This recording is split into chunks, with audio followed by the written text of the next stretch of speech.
The courtroom was too quiet for a place meant to judge. Her heels echoed like gunshots on marble when she walked in. My wife, dressed in white, like purity itself. A performance. Her mother followed close behind, clutching her pearls like a prop in a play. When she saw me, she didn't look away. She smiled. A courtroom smile. Cold, rehearsed, lethal. Across the aisle sat her new lover, the one she said understood her better. His hand rested on the table, and she made sure I saw her fingers brush against it. The bailiff called my name. "Mr. Hale." I stood. Her lawyer spoke first. "Your Honor, my client seeks full control of all marital assets, as Mr. Hale is sterile and not the biological father of their 2 children. We have medical proof." Sterile.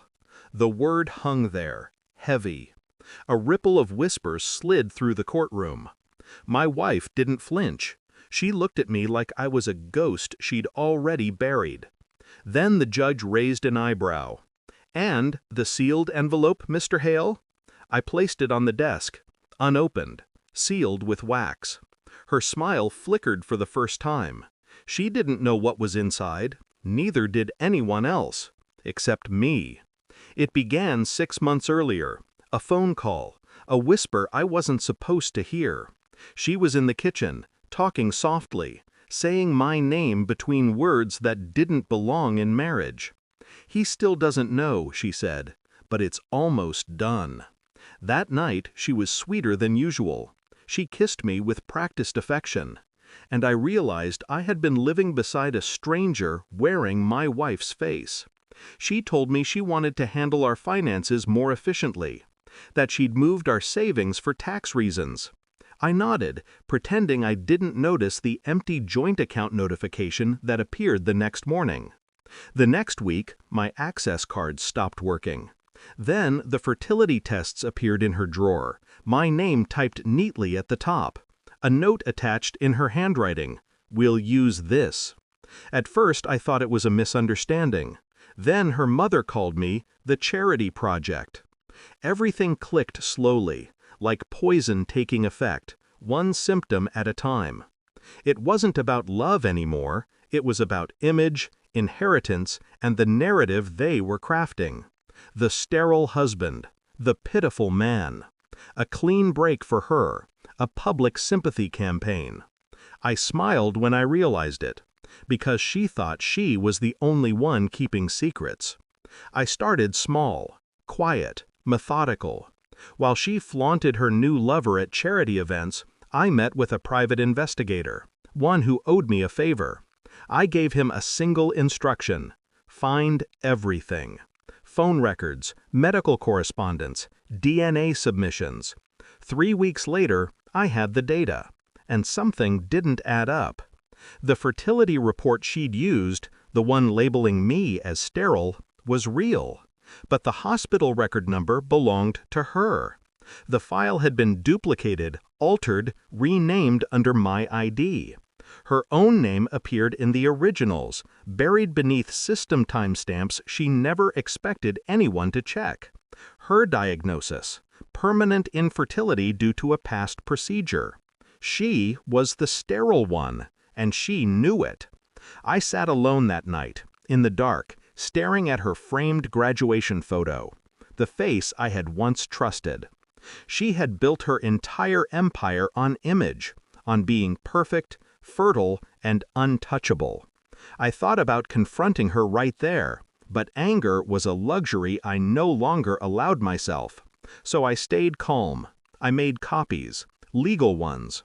I traced her payments to a clinic, a falsified lab account. And when the time came, I sealed everything in one envelope. Then I waited for her to make her final mistake. When the court date was set, she looked triumphant. She came early that morning, accompanied by cameras, her lawyer, her mother, and that man, her new accessory. She was already rehearsing her victory in her head. I said nothing. The judge asked if I had any evidence to present.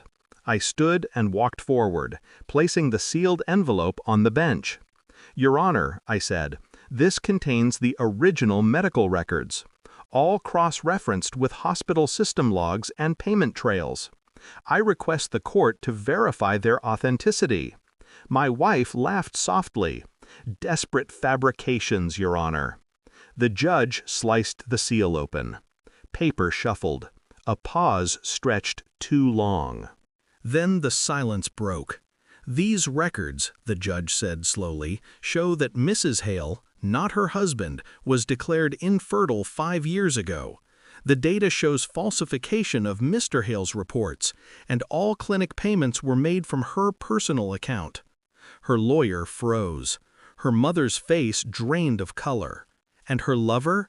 He leaned back, eyes wide, realizing the children weren't his ticket to wealth. They weren't hers either. The judge read one line aloud. "Patient diagnosis: irreversible infertility due to elective tubal ligation procedure. Patient name: Evelyn Hale." Her mother fainted before the words finished echoing. She turned to me then, eyes wide, mascara trembling. "Daniel, please," she whispered. I looked at her, expressionless. "Please what?" I asked quietly. "Pretend you didn't lie under oath? That you didn't erase our life to protect a fantasy?" She reached out, trembling. "I can explain." "You already did," I said, glancing at the documents, "in writing." The judge called a recess. The bailiff led her away for questioning. Her lover followed her, pale and silent.